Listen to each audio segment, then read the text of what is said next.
Muy buenas noches a todos. Estamos en este momento dando inicio a nuestro día de oración número 536.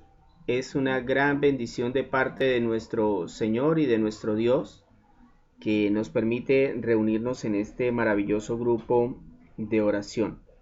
Son de gran bendición para nosotros. Les bendecimos, les animamos para que lo sigan haciendo, para que cada vez que puedan ingresen a este grupo. La idea es que nosotros podamos crecer en el conocimiento de Dios, que podamos cada día ser mejores cristianos, más parecidos a Cristo, que podamos vivir de tal manera que agrademos al Señor. Un saludo especial para el hermano Enrique que ya se encuentra por ahí.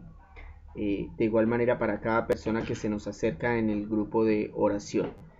De igual manera, recordarles también en este caso, hoy tendremos básicamente un resumen de los 4 últimos capítulos que hemos visto durante esta última semana. Entonces, para que cada uno de ustedes esté atento a lo que vamos a trabajar en el día de hoy, vaya disponiendo su corazón y su mente. Siempre recuerde que nosotros somos carne, somos seres humanos, que todos los días no son iguales. Cada día trae su propio afán, sus propias angustias, y nosotros debemos aprender cuando nos acercamos a Dios a dejar todo eso a un lado y concentrarnos en el Señor, que Él es digno, ¿no? Él sufrió mucho más que nosotros para salvarnos y Él es digno de que nosotros nos humillemos cuando llegamos delante de su presencia. Entonces, en ese sentido, dispongamos el corazón y la mente. Vamos a dar unos minutos más para que las personas que no han llegado puedan ver el anuncio y puedan ingresar. Recuerden, muy importante, no dejar de compartir el link, ya sea directamente en sus muros de Facebook, o lo que yo hago normalmente para compartir entre los inconversos es, por ejemplo, entrar a las páginas normales donde se publica alguna noticia y en los comentarios dejo el anuncio, dejo el link de YouTube y las personas entran y lo ven. De esa manera, en esas páginas donde los inconversos participan, estamos llegando a personas que no conocen a Jesús. Cuando hay noticias de desastres y ese tipo de cosas, también ahí en los comentarios podemos publicar y ahí llegamos a personas que no conocen al Señor. Entonces debemos aprovechar al máximo las redes para que el nombre de Dios sea glorificado y para que mucho más se acerquen a Cristo. Ese es un propósito que tenemos en este grupo y esperamos de parte de ustedes el respaldo. Buenas noches al hermano Francisco también, que ya se encuentra por ahí, a cada persona que va ingresando. Recordarles el día de mañana, viernes, entonces estaremos con el favor del Señor a las 8 y el día sábado también a las 8. El día domingo no tendremos grupo de oración porque ese día es culto al Señor. Como siempre les digo, si usted es de otra ciudad y nos escucha y no tiene una iglesia para asistir, búsquela. Siempre en cada ciudad hay iglesias. A través de estos grupos usted ha podido ir conociendo, digamos, los tipos de iglesias y cómo sabemos si una iglesia es bíblica o no, si una iglesia es de sana doctrina o no. Entonces es ahí donde nosotros debemos aprender y estudiar y utilizar esas herramientas que el Señor nos ha dado para poder, digamos, estar en una iglesia conforme a la voluntad de Dios. Vamos a hacer una oración corta pidiéndole al Señor que nos ayude a tener discernimiento del tema que vamos a trabajar hoy, de estos 4 temas que vimos en la última semana. Amado Señor, bendito Salvador nuestro, gracias Señor por permitirnos reunirnos en familia, Señor. Tal vez desde las casas hay niños, hay esposos, Señor, aún hay hombres y mujeres solos que están disponiendo de este tiempo para ti, Señor. Sabemos que no somos dignos de acercarnos a ti. Por eso, Señor, primero entregamos nuestra culpa, nuestra maldad delante de ti. Te pedimos que nos perdones y que nos permitas entrar con nuestras manos limpias, Señor, por los méritos y la obra de tu Hijo Jesús a través de la cruz del Calvario, Señor. Ayúdanos a ver en esa cruz el amor y la justicia divina. Ayúdanos a que a través del resumen que haremos hoy, Señor, tu palabra nos recuerde la importancia de vivir en santidad, la importancia de obedecerte, Señor. Que nosotros no seamos ajenos a lo que tú nos quieres hablar, a lo que nos quieres decir, sino que más bien estemos atentos a lo que tú vas a hacer en nuestras vidas. Señor, esto te lo pedimos en el poderoso nombre de Jesús. Amén y amén. Muy bien, mis hermanos, entonces tenemos el primer tema, que fue no lo ocultes más. Este tema fue el viernes pasado, perdón. Ese tema se basó en 2 de Samuel capítulo 12. ¿Qué vimos en ese capítulo? ¿No? Vea qué bonito poner nosotros atención, porque ese capítulo nos habló acerca de cómo el profeta Natán es el encargado de enfrentar a David para que reconociera el adulterio con Betsabé, ese que él había ocultado, David lo había intentado ocultar, y de hecho Natán lo logra por medio de una historia, y David entonces reconoce su pecado y le pide perdón al Señor, y el Señor lo perdona. Sin embargo, en este caso, como lo habíamos dicho, y debe ser un principio para nuestras vidas, el pecado siempre cobra intereses. Nunca se le olvide eso. Ya eso tiene que ser un principio de mi cabeza. ¿Para qué? Para que cuando yo peque me acuerde que el pecado cobra intereses. En el caso de David era un embargo. Toda su familia sufriría, incluso todo el pueblo de Israel, por culpa de esa situación. Incluso en ese capítulo aparece la muerte del primer hijo de David con Betsabé, y por eso en ese tema vimos lo que Dios hace para sacar a la luz el pecado y producir arrepentimiento. O sea, ese día viernes en el segundo libro de Samuel, en el capítulo 12, aprendimos lo que Dios hace para sacar a la luz el pecado y producir arrepentimiento. Este tema nos ayudó a nosotros a tener un poco más de temor hacia Dios y entender un poco mejor que Él nos ama, y como nos ama, quiere que reconozcamos el pecado y que procedamos a arrepentirnos. Cuando no lo queremos hacer, Él, por ejemplo, nos avergüenza. A veces nosotros actuamos como si Dios no se diera cuenta de lo que hacemos. Nos creemos muy listos. O sea, tan listos como para engañar al Dios que creó el universo. Como Adán, ¿no? Escondiéndose allá detrás de las rocas. O como David, que pensó que Dios no sabía. Pero por eso el Señor, para avergonzarlo, envía a Natán, quien le cuenta una historia, y al escuchar David, ¿qué dice?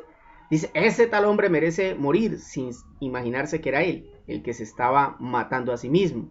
De hecho, era lo que él merecía.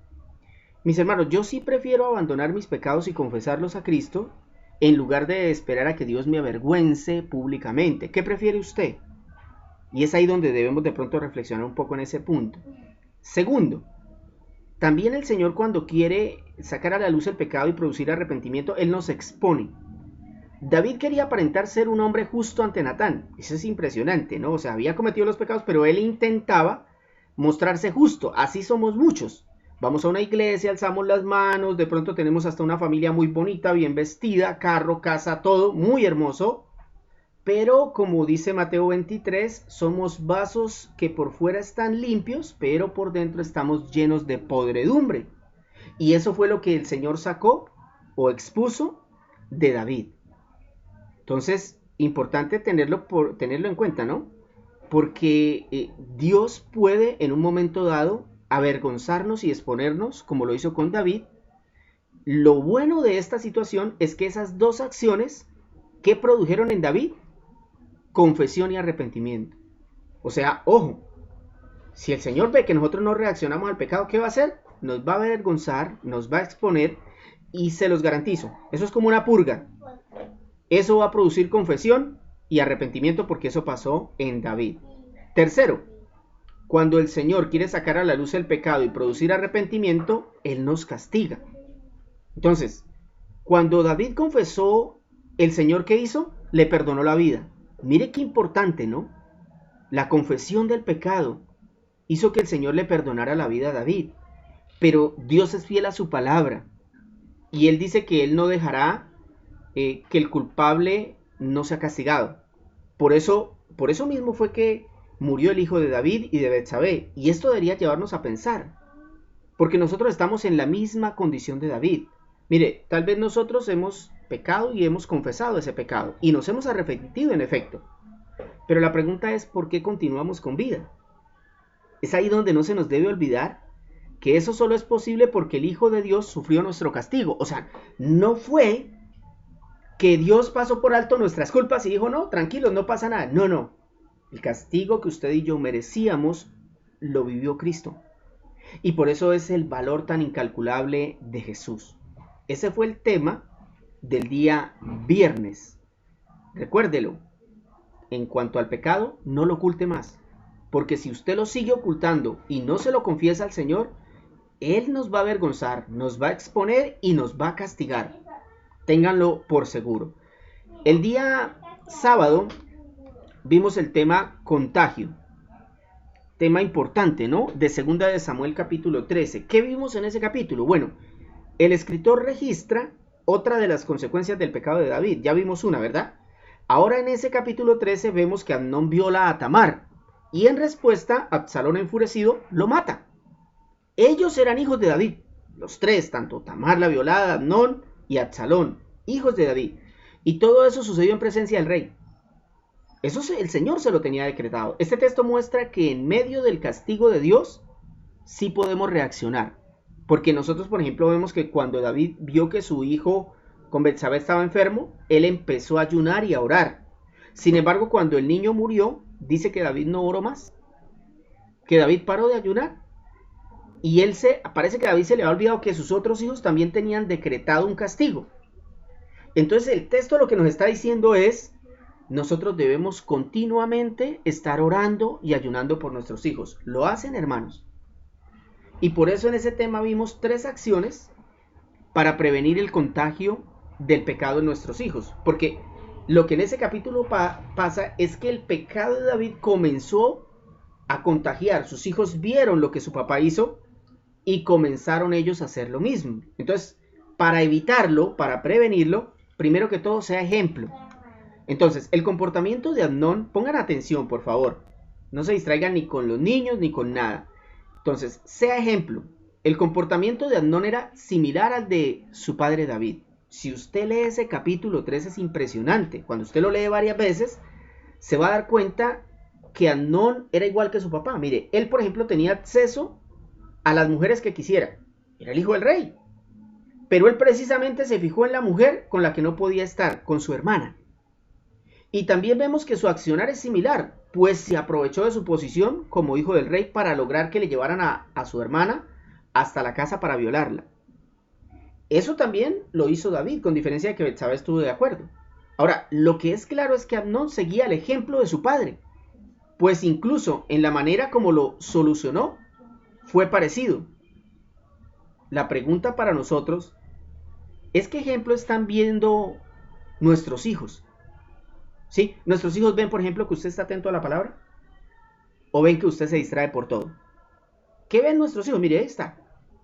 ¿Qué ejemplo ven ellos de nosotros? Qué bonito que nosotros entendamos esa verdad en las cosas más prácticas de la vida, en las cosas más sencillas, y que no saquemos excusas. Ay, pero es que fue culpa porque me tocaron la puerta, o porque me timbró el celular, o porque... No. O sea, desde las cosas más sencillas hasta las más graves, hasta cuando tenemos ansiedad, cuando tenemos angustia o rabia, nuestros hijos ven lo que hacemos. Cuando estamos solos, cuando tenemos soledad, entonces ¿cómo nos comportamos? Todo eso lo ven nuestros hijos. ¿Usted lo había pensado? De pronto el comportamiento de sus hijos es en base a lo que han visto en usted. Entonces ahí habría que revisarlo. Lo segundo es corrija. A mí me pareció extraño cuando leí ese capítulo que cuando David notó la insistencia de Amnón para que Tamar fuera a prepararle la comida, no dijo nada. Hombre, estamos hablando de un hijo de un rey que tenía sus propios sirvientes. Él no tenía necesidad de que fuera su hermana, y sin embargo, David la envía como si nada. Y esto es importante, ¿no? Porque nosotros a veces nos hacemos los ciegos a las acciones de nuestros hijos, ¿cierto? Entonces, cuando un hijo nuestro peca, como que no lo vemos tan grave. Si fuera otra persona, lo veríamos como muy grave. Porque este es uno de los mayores problemas de la iglesia y en la sociedad. Tenemos miedo de corregir a nuestros hijos, y es que de pronto se van de la casa. Pero miren esto, mis hermanos. O sea, lo que usted debe ver aquí es la consecuencia de no corregir. ¿Qué pasó? Pues que ante la falta de autoridad de David, Absalón mató a Amnón. Porque como no lo castigó, entonces Absalón dijo: ah, no, este no se va a salir con la suya. Y no justificamos a Absalón, pero es que fue una consecuencia, mi hermano, de no corregir. Tercero, el perdón y sus formas. Este fue el tema que vimos nosotros en este caso el día lunes. Creo que en el capítulo que acabamos de ver me faltó un punto, no lo coloqué. Ahora, el perdón y sus formas lo vimos el día lunes en 2 de Samuel capítulo 14. ¿Qué vimos en ese capítulo? Bueno, en ese capítulo el general Joab idea un plan para que David se reconcilie con su hijo Absalón. ¿Sí? En resumen es eso lo que pasa en ese capítulo. ¿Qué hace Joab para eso? Bueno, envía a una mujer a contarle una historia ficticia que tenía como propósito hacer reflexionar a David, y en efecto lo logró. David se dio cuenta que esa era su historia con Absalón, y por eso le permite a Joab traer a su hijo nuevamente a Jerusalén. Entonces en ese capítulo vimos 4 pasos para perdonar. Vea qué importante, tanto que nos cuesta a nosotros perdonar, ¿cierto? Porque decimos, sí, yo ya perdoné a tal persona, pero hablamos mal de la persona, cuando la vemos de frente la tratamos como si fuera basura, pero decimos que perdonamos. Sí, o sea, perdonamos. Y eso para todos, ¿no? Entonces, ¿qué hay que hacer nosotros? El primer paso es, sea un aliado del perdón. Mire, la Biblia dice en ese capítulo que Dios extrañaba a Absalón, y Joab se dio cuenta. Y Joab no comenzó, ese rey es como tonto, ¿para qué extrañará a su hijo? Es como bobo. No, él ideó un plan, ¿cierto? Y ese fue el primer paso para el perdón. Y la historia, digamos, de la mujer que él envió para que hablara con él fue el detonante para que el rey pasara de extrañar a entender que era el tiempo de perdonar a su hijo. Entonces, seamos aliados del perdón. Allí donde hay una discusión, donde hay un divorcio, donde hay violencia, bajemos la voz. Hablemos con sensatez. Cuidemos nuestras palabras. ¿Qué palabra le dice usted a su hijo, a su hija? ¿Qué palabras utiliza usted? Hay palabras que no se deben utilizar con los hijos. Como decirle marimacha a un hijo, o decirle groserías, o tratarlo de una manera déspota. Eso no está bien. De esa manera no debemos actuar nosotros. Debemos ser aliados del perdón en medio de las discusiones. En medio de las discusiones debemos ser los pacificadores. Y debemos orar a Dios para que nos guíe, y así como Joab, con ingenio, busquemos primero suavizar el corazón del que está herido. Segundo, vea el perdón como lo ve Dios. Entonces, otro paso para perdonar, debemos aprender a ver el perdón como lo ve Dios, no como lo vemos nosotros, con una serenata y unas rosas. Ese es el perdón que nosotros estamos acostumbrados, ¿cierto? Llevar una nevera, ¿cierto? Ese es el perdón. No, ese no es. Mire, la mujer de esta historia, el texto nos muestra que conocía a Dios, pues en su conversación con David le muestra que el Señor no nos quita la vida. Oiga, esto es impresionante, ¿no? ¿Por qué? Porque es que todos la tenemos perdida. O sea, mi hermano, si usted lee la Biblia, usted se va a dar cuenta que Dios creó a Adán y Eva con un principio de eternidad, pero ellos perdieron esa eternidad ahí en el jardín del Edén. No fue que Dios les quitó la vida de a propósito, sino que ellos la perdieron a causa del pecado, y así también la hemos perdido nosotros. Por eso la Biblia dice que la paga del pecado es la muerte. Y por eso es que la mujer dice eso acá. Es más, ella dice que mire lo que piensa Dios. Dice, Dios provee los medios para que el desterrado no siga separado. Esta palabra separado es tánatos, es muerte. No siga separado de él para siempre. ¿Quién es él? De Dios. Entonces, ¿qué es lo que el Señor está diciendo acá por medio de esta mujer? Le está diciendo a David, David, tú tienes que perdonar a Absalón porque yo te he perdonado a ti. Así es como Dios ve el perdón. Así como esta mujer fue mediadora en esta reconciliación, Dios ha proveído a su Hijo Jesucristo para que no sigamos separados de Él. ¿Me escuchó? Así como esa mujer fue mediadora entre la reconciliación de David y Absalón, Dios ha proveído a su Hijo Jesús para que no sigamos separados de Él. Esa es la forma como Dios ve el perdón. A pesar de que merecemos el castigo, Él nos perdona cuando nos arrepentimos. Dios no mira el tamaño de su pecado. Dios mira si usted viene con Cristo. Otra de las cosas que podemos hacer a la hora de perdonar es ármese de paciencia. Esto es importante. Ármese de paciencia. Porque Joab estuvo, vemos, por ejemplo, en ese punto vimos que Joab estuvo al frente, primero, de toda esta situación para la reconciliación. Entonces él primero fue y habló con la mujer, se la llevó a David para que hablara con él y le contara la historia y demás. Pero luego cuando David reaccionó, entonces el mismo Joab fue a traer a Absalón. Eso es ser aliado del perdón. Eso es armarse de paciencia, porque tuvo que esperar a ver qué decía la mujer, a ver si David aceptaba, luego ir a donde Absalón a ver si Absalón quería regresar al pueblo. ¿Se dan cuenta? O sea, hay que tener paciencia. Hermano, ¿usted de pronto ha ofendido a su pareja durante años? ¿Usted ha ofendido a sus hijos durante años? ¿Ha ofendido a su jefe?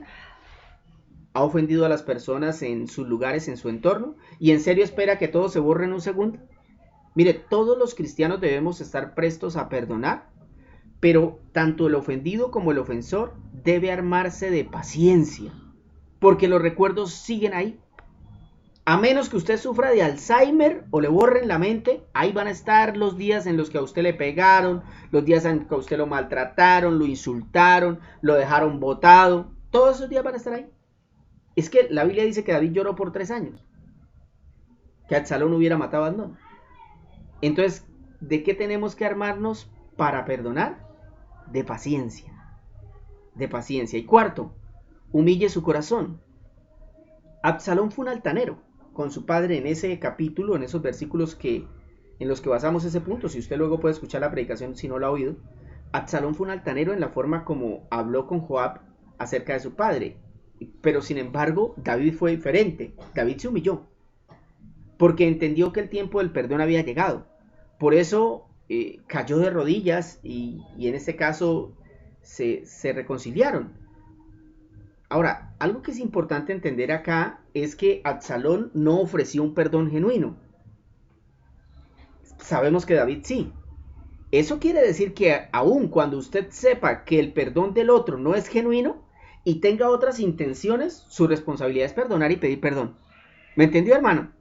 O sea, no es que yo me voy a acercar a esta persona y le voy a aceptar el perdón, pero yo sé que la persona no, realmente no, el arrepentimiento que tiene no es genuino, yo a eso no le creo nada, no importa. David se humilló. No importa, o sea, nosotros, este es uno de los problemas más grandes que hay, ¿no? Que nosotros siempre ponemos una excusa, un muro, un obstáculo. No, es que yo no hago esto para el Señor porque es que pasa aquello. Siempre son excusas. Pero es que el Señor nos dice, hágalo. O sea, si es necesario pedir perdón, pida perdón. Si es necesario perdonar, perdone. Esa es nuestra responsabilidad. Así como Cristo. Mire, Cristo nos excusó. Él sabía que nosotros, escuche bien mi hermano, desde la eternidad el Señor sabía que muchas veces usted y yo le pediríamos perdón sin que realmente nos estuviera doliendo el corazón por el pecado. Sin que realmente nosotros lo hiciéramos con sinceridad, ¿no? Él sabía incluso que usted iba a volver a caer en el mismo pecado. Y aún así el Señor vino a la cruz y murió por nosotros. Él se humilló. La Biblia lo dice. Él se humilló. Y Él sabía eso de usted y de mí. ¿Cómo es que nosotros no vamos a perdonar a los demás? Entonces, sea un aliado del perdón. Vea el perdón como Dios lo ve. Ármese de paciencia. Humille su corazón. El tema del día martes, y con este finalizamos. Conspiración infernal. Basado en 2 de Samuel capítulo 15. Como decíamos ahorita, el perdón de Absalón no fue genuino, ¿verdad? No fue genuino. Y lo vamos a empezar a ver no solamente en ese capítulo, sino los que vamos a estudiar de aquí en adelante. Absalón se aprovechó en ese capítulo de su posición como hijo del rey para hacerse en la puerta de entrada del reino y empezar a fabricar una comparación para derrocar a su padre, el rey que Dios había elegido. Este cuadro a mí me recuerda a Satanás, ¿no? Porque es un hijo persiguiendo a su padre para matarlo y adueñarse del trono. Si usted lee la Biblia, eso fue lo que quiso hacer Satanás. Para ese momento, en este capítulo que leímos, el capítulo 15, el pecado de David ya no solo lo había afectado a él, a su esposa, a sus hijos, sino que ahora había afectado a todo Israel. ¿Ven ahora la gravedad del pecado? Por eso vimos cómo cuidarnos del amor al poder, porque parte de lo que está pasando con Absalón es por el amor al poder. Por eso hizo esta conspiración infernal. Entonces, ¿cómo nos vamos a cuidar nosotros del amor al poder? Primero, cuidado con sus deseos. La raíz de lo que está sucediendo en Absalón es consecuencia de la actitud de su papá cuando Amnón violó a Tamar y no lo castigó. Sin embargo, cuando él mató a Amnón, o sea, Absalón mató a Amnón, entonces su papá lo desterró. Ahí sí lo castigó. Entonces parece ser que ese sentimiento de injusticia entró en Absalón y empezó a odiar a su papá, por eso no lo había perdonado. Y aunque regresó a Jerusalén, realmente el propósito ¿cuál era? Vengarse y adueñarse del reino. Los deseos de poder estaban llevando a Absalón a traicionar a su padre y a defraudar a Dios, por supuesto. Por eso nosotros debemos cuidarnos de no entender, que cada autoridad en la iglesia es puesta por Dios. No se le olvide eso. Cada autoridad que hay en la iglesia es puesta por Dios y nunca debemos caer en la trampa de Satanás de creer que somos mejores que esas autoridades, que podemos hacer las cosas mejor, porque es que el Señor fue el que las instituyó. Más bien debemos orar por ellos. Si vemos que cometen un error, como pasó acá, pues orar por ellos. Segundo, cuidado con sus alianzas. Los textos dicen que Agitofel era un consejero del rey muy respetado. Y ahí hay un error porque muchas personas leen mal, ¿no? Entonces el texto dice que cuando escuchaban el consejo de Agitofel era como si escucharan a Dios, pero no dice que era escuchar la voz de Dios, sino que era como. Era como, o sea, está haciendo una similitud. Era muy respetado. Pero creemos que este hombre, por ejemplo, estuvo durante el adulterio con Betsabé y no sabemos si él aconsejó las terribles decisiones que David tomó, como matar a Urías, como tratar de emborracharlo y todo eso. Era el consejero. No sabemos, pero ahí está. Lo que sí podemos ver con claridad es que a ese hombre le gustaba estar del lado donde estaba el poder. Luego, entonces, debemos cuidarnos de ser como Agitofel o de los que son como Agitofel. ¿Me entiende? O sea, revísese a ver si usted es un Agitofel o si de pronto a su lado usted ha hecho alianzas con alguno que es como ese hombre. Porque esas alianzas dividen y destruyen. Y es más, en Cristo encontramos un ejemplo cuando rechazó la alianza que Satanás le propuso. Nuestro Señor le dijo, no, solo al Señor tu Dios adorarás, solo a Él le servirás. Tercero, cuídese de no olvidar a Dios. Entonces, en ese capítulo confirma, o pudimos confirmar, que David, además de reconocer su pecado y aceptar el juicio, el rey David también buscó a Dios en oración. Oiga, qué bonito eso. Y noten lo que sucedió cuando el rey llevó a cabo esa acción. ¿Cuál? Reconocer su pecado, aceptar el juicio y buscar a Dios en oración. Para mí eso fue revelador, inspirador, mi hermano. Llévese eso en su corazón. Ese debe ser un principio en la vida cristiana. ¿Cuál? Peco, reconozco el pecado, acepto que merezco el juicio y si el Señor me castiga, está bien que me castigue. Y busco a Dios en oración. 3 actitudes de David después de que empezó a reconocer que él había pecado. Y noten lo que sucedió cuando él hizo eso. Las demás personas lo imitaron, comenzaron a orar con él. La Biblia dice, mis hermanos, que nuestro Rey Cristo sabía que iba a ser traicionado, que iba a morir en una cruz, que todos lo abandonarían, incluyendo el Padre. Aún así Cristo no se quejó y no se olvidó de Dios. Mire, David y Cristo oraron en el Monte de los Olivos. Ese texto lo dice y si vamos más adelante en la Biblia nos daremos cuenta que los dos oraron en el Monte de los Olivos. ¿Saben cuál es la única diferencia? Es que Jesús no huyó del juicio. Porque David sí. Aun cuando no lo merecía, nuestro Señor permitió que lo mataran para satisfacer la ira del Padre y darnos vida eterna. Eso es realmente hermoso. Oremos al Señor. Recuerden, en esta oración vamos a dividirla en 3 partes. Primero vamos a pedirle perdón al Señor. Yo sé que nosotros a diario le pedimos perdón y en este grupo de oración no queremos perder esa bonita costumbre, si así le queremos llamar. Es una bonita costumbre porque al Señor le agrada cuando un cristiano se arrepiente, ¿cierto? Y la Biblia dice que si no hacemos eso no somos cristianos. Dice que aquel que dice que no peca miente y hace al Señor un mentiroso. Entonces siempre debemos arrepentirnos. Pero a mí me gusta que los jueves nosotros tomemos un tiempo más de reflexión para hablar con Dios y expresarle como con mayor seguridad y tranquilidad los errores que hemos cometido. Que Él entienda que de verdad nos duele pecar y nos duele fallar. Piensen lo que ha hecho esta última semana. en las cosas en las que ha ofendido a Dios. No empiece a mirar al de al lado, ni el pecado del otro, ni lo que la otra peca, ni lo que el otro. No, los suyos.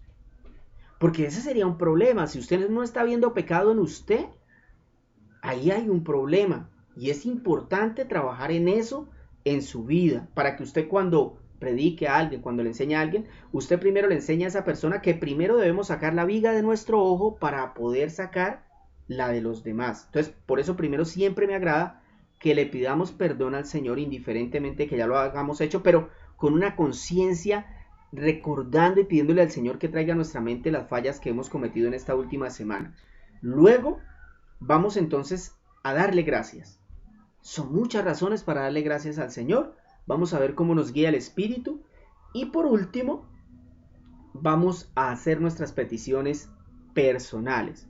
Niños, concéntrense. Ustedes ya están en edad de orar al Señor. Mire, yo a veces veo niños que cuando están en la oración se van para el baño, se levantan. He visto en culto, yo estoy en servicio a la parte de atrás y resulta que termina la predicación el pastor o quien está predicando y los niños se paran y se van para el baño o se van a saludar a sus papás o a hacer otras cosas que no tienen. O sea, no van a orar y para ellos es como si nada. No, mis hermanos. O sea, esa es una de las partes más importantes del culto al Señor, la oración. Es que por eso murió Cristo, para que usted pueda hablar con Dios. La oración es hablar con Dios y es una oración donde Cristo es el mediador. Entonces, si usted, por ejemplo, escucha la palabra de Dios, que es Dios hablándole, y ahora usted tiene que hablar con Dios, y usted se va, ¿cómo quedó la conversación? Es una conversación cortada, muerta. Por eso tan importante, ¿se dan cuenta? Es un todo en la Biblia, ¿no? Hay que tener un equilibrio ahí para que no nos vayamos ni hacia un lado ni hacia el otro. Oremos entonces. Amado Señor, te agradecemos en esta noche, Señor, por la gran oportunidad que nos das de reunirnos, Señor, de estudiar tu palabra, de conocerte, Padre. Queremos iniciar este espacio de oración, Señor, pidiéndote perdón, Señor. Nosotros no somos dignos de dirigirnos a ti, no nos cansaremos de decirlo, Señor.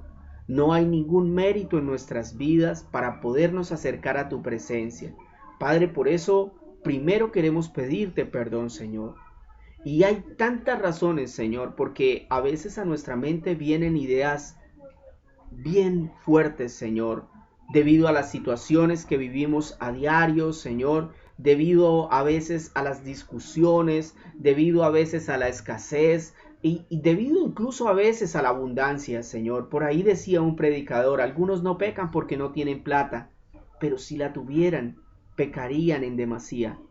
Entonces, Señor, queremos pedirte perdón no solamente por lo que hacemos, mi Dios, o por lo que hemos hecho, mi Señor, sino que queremos pedirte perdón también por los pensamientos y maquinaciones que tenemos, Señor. A veces en contra de nuestras autoridades, a veces en contra de nuestros hermanos, Señor. A veces nuestra forma de juzgar, de criticar y de hablar de los demás. Perdónanos, Señor, porque está eso ahí en nuestro corazón, en nuestra mente, Señor, y tal vez ni siquiera lo trasladamos a alguien más, pero lo estamos albergando en nuestro corazón y puede ser algo que en un momento dado explote. Padre, queremos pedirte perdón por eso y queremos entregarte eso a ti, Señor, ese pecado de las cosas que vienen a nuestra mente, de aquellos pecados que vienen a nuestros pensamientos y que maquinan planes, Señor, que maquinan palabras, que maquinan cosas malas en contra de los demás. Por favor, ayúdanos a limpiar nuestra mente, Señor, que como dice el libro de Romanos, cambiemos nuestra manera de pensar, que diemos una vuelta y abandonemos esos pecados que aún quedan en nuestra vida. Señor, también te pedimos perdón por nuestros pecados físicos, Señor, aún por los que cometemos al no amarte sobre todas las cosas, como dice ese primer mandamiento. Señor, porque muchos dicen que sí te aman y a ti te ponen como una frase de cajón en todo lo que hacen en sus vidas. Señor, que se haga tu voluntad. Gracias a Dios estamos bien. Gracias a Dios nos fue bien en el trabajo. Pero ese Dios que confiesan todo el día es el mismo que abandonan cuando no van a culto, cuando no van a misiones, cuando no van a las actividades que la iglesia dispone. cuando no vienen al grupo de oración. Señor, ese mismo Dios que muchas veces nosotros decimos amar es el mismo que nosotros abandonamos con nuestras acciones reales, y muchas de esas veces por sencillamente ir a hacer acciones para este mundo, ir a satisfacer nuestros propios deseos, Señor. Por eso te pedimos perdón, Señor, por cada vez que nuestra carne nos ha ganado, que nuestros deseos han ganado esa batalla y que se han entronado por encima de ti, Señor. Perdónanos para estar dispuestos ante ti, Señor. También quiero suplicarte perdón, Señor, en este momento por aquellos momentos en los cuales hemos ofendido al prójimo, Señor, por aquellos momentos en los cuales nuestra boca se ha abierto de más y ha maltratado a nuestro, y lo que hemos dicho ha maltratado a nuestros hijos, a nuestra esposa, al esposo, a nuestro pastor, a nuestros amigos, a nuestros hermanos en la fe, Señor. Perdónanos, Dios de los cielos, porque aunque a veces no lo medimos, tu palabra dice que la lengua es capaz de incendiar un bosque. Y en efecto, Señor, lo podemos ver. Ahora, Señor, te pedimos que no solamente nos perdones mediante la obra de tu Hijo Jesús, sino que también, Señor, te pedimos que nos ayudes a apartarnos de ese pecado. Señor, que tu Espíritu Santo que mora en nosotros nos ayude a abandonarlo. Señor, yo quiero rogarte por aquellos hermanos que se conectan a estos grupos y que no te conocen, Señor, que tal vez no saben de ti, que apenas te están escuchando, Señor. Yo te pido que proveas para ellos salvación, Señor, arrepentimiento, mi Dios, que ellos puedan entender que han pecado delante de ti, que están condenados y que necesitan a tu Hijo el Salvador.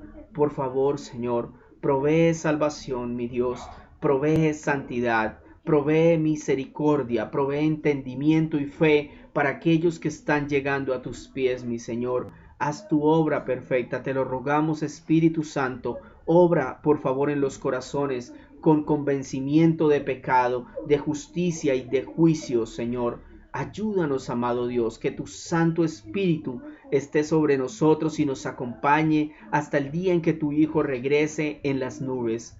Señor, también queremos darte gracias, Padre. Qué bendición es poder estar contigo, Señor, todos los días. Antes no lo hacíamos, Señor. Antes necesitábamos de diferentes situaciones, pero personalmente, como lo decía un hermano que estuvo en mi casa hace unos días, para nosotros en pandemia era un anhelo que llegara el momento de la oración. Y tal vez lo hacíamos porque estaba la angustia de la pandemia y estaba matando personas a la diestra y a la siniestra nuestra. Pero tal vez ahora que no está tan grave la situación, nos hemos apartado y no tenemos ese mismo anhelo. Debemos pedirle a Dios en oración que desarrolle en nuestro corazón un amor hacia Él, que no dependa de las circunstancias, sino que dependa de lo que Él ya hizo por nosotros. Que entendamos que Él merece todo nuestro amor, que Él es digno de que sintamos emoción, ganas, deseo y pasión de poder hablar con Él, de escuchar su palabra, de ver su mano poderosa en nuestras vidas. Que haya un anhelo en nosotros en todo momento, Señor. Y queremos darte las gracias porque a pesar de todas las situaciones, el grupo se ha sostenido, Señor. Hemos visto personas caer a tus pies, mi Dios. Eso es incalculable, Señor. El hecho de que tú permitieras que varias personas se acercaran a ti y que lo estés permitiendo aún en este tiempo, Señor, es algo maravilloso. Gracias por el grupo de oración. Bendice nuestras vidas, permítanos mantenernos fuertes en el amor, en la gracia, en la misericordia, en la rectitud a la predicación del Evangelio. Señor, gracias por darnos la salud suficiente, la comida y las cosas que necesitamos, Señor, porque hacer estos grupos no es fácil y tú lo sabes, Señor. Requiere de tiempo, de esfuerzo, requiere de recursos, Señor, y lo estamos haciendo para que tú seas glorificado, mi Dios. Te agradecemos porque tú eres el que ha dado todo, Señor, para que hasta hoy nos mantengamos en pie contra toda adversidad, Señor. Te pedimos que nos sigas bendiciendo, que nos guardes, que nos ayudes para que más personas lleguen, que disciernas en mi mente y en mi corazón las palabras correctas para llevarlas a estas personas que lleguen, Señor. Por favor, mi Dios, ayúdame. Gracias también por mi familia, Señor, que me han respaldado en esta actividad, Señor. Gracias por mis hijos, mi esposa, mis padres, mis hermanos, Señor. Te pido, mi Dios, que los bendigas y los ayudes, también por mis amigos y aquellos que han decidido hacer parte del grupo, por aquellos que invitan más personas, que realmente están atentos a todo lo que se dice. Señor, ayúdanos y damos las gracias por tu obra, Señor, porque aparte de todo esto, haces milagros, provees salvación, nos revelas tu palabra, nos ayudas a entenderla, Señor. Glorifica tu nombre, mi Rey. Te lo pedimos, Señor. Te rogamos que sigas convirtiendo las personas, a nuestros niños, Señor, que hace 1 año o 2 años atrás no te conocían y ahora te están conociendo a través de este grupo, de estar todos los días sentados escuchándonos hablar de ti, compartiendo, haciendo preguntas. Nuestros hijos, nuestros nietos y sobrinos han crecido en el Evangelio, te están conociendo. Es una realidad lo que pasó allá en el libro de los Hechos con el carcelero. Cuando vio los milagros que tú hiciste en esa cárcel, él le preguntó a los apóstoles: ¿qué tengo que hacer para ser salvo? Ellos contestaron: cree en el Señor Jesús, serás salvo tú y tu casa. Y entonces les predicaron el Evangelio y los bautizaron. Señor, gracias por hacer obras como esas, Señor. Transforma los corazones, convierte, Señor, restaura, edifica, sostiene con tu espíritu, mi Dios. Gracias por la obra perfecta, Señor. Permite que los que aún son huesos secos sean restaurados por el poder de tu espíritu, Señor. Tú le dijiste a Ezequiel: profetiza sobre esos huesos secos. Te referías a aquellos que están muertos espiritualmente por el pecado, Señor. Yo te clamo por esas personas. Te doy gracias por darnos la oportunidad de predicarles el Evangelio y de haberles guardado la vida hasta el día de hoy, porque todo inconverso que respire tiene la oportunidad de salvación. Debemos predicarles incansablemente, porque no permitiremos que el infierno sea su destino. Sobre nuestro cuerpo, sobre nuestro cadáver pasarán, Señor, pero nosotros haremos todo lo que tú nos has pedido para que ellos te conozcan hasta el último día, Señor. Que no haya en nosotros duda ni cargo de conciencia de que hemos predicado, de que les hemos enseñado, de que hemos orado. Y te damos las gracias porque tu obra es perfecta. Y si en algún momento condenaras a alguien de nuestra familia o aún a mí, Señor, serías totalmente justo en hacerlo, porque yo he pecado y he sido malo, Señor. Y si me has perdonado es por la gracia y por lo que tu Hijo ha hecho en la cruz. Gracias, mi Señor, por tu obra perfecta. Señor, también te clamo en este momento por aquellos que se conectan y tienen sus propias peticiones, peticiones laborales, peticiones por su familia, Señor, peticiones tal vez por la escasez, peticiones en este caso por todos nosotros. Señor, te pedimos que tú hagas una obra maravillosa, Señor, que tú glorifiques tu santísimo nombre, Dios de los cielos. Te pedimos que hagas una obra en aquellos que apenas se están acercando a ti, Señor, que si es tu voluntad los vayas acercando de a poco, que nosotros tengamos, Señor, la suficiente inteligencia y sabiduría dada desde el cielo y desde el poder del Espíritu Santo para poder hacer tu voluntad. Señor, yo de verdad te agradezco porque nos has impulsado a hacer la gran comisión, Señor, a predicar el Evangelio, que no desaprovechemos la oportunidad que tengamos con nadie para predicarles, para hablarles acerca de ti. Señor, muchísimas gracias en el bendito y poderoso nombre de Jesús. Amén y amén. Mis hermanos, muchas gracias por haber estado con nosotros en este grupo de oración. Si el Señor así lo permite, estaríamos entonces el día de mañana, si así Él lo permite, a las 8 de la noche. Que el Señor los guarde. Muy bonita noche.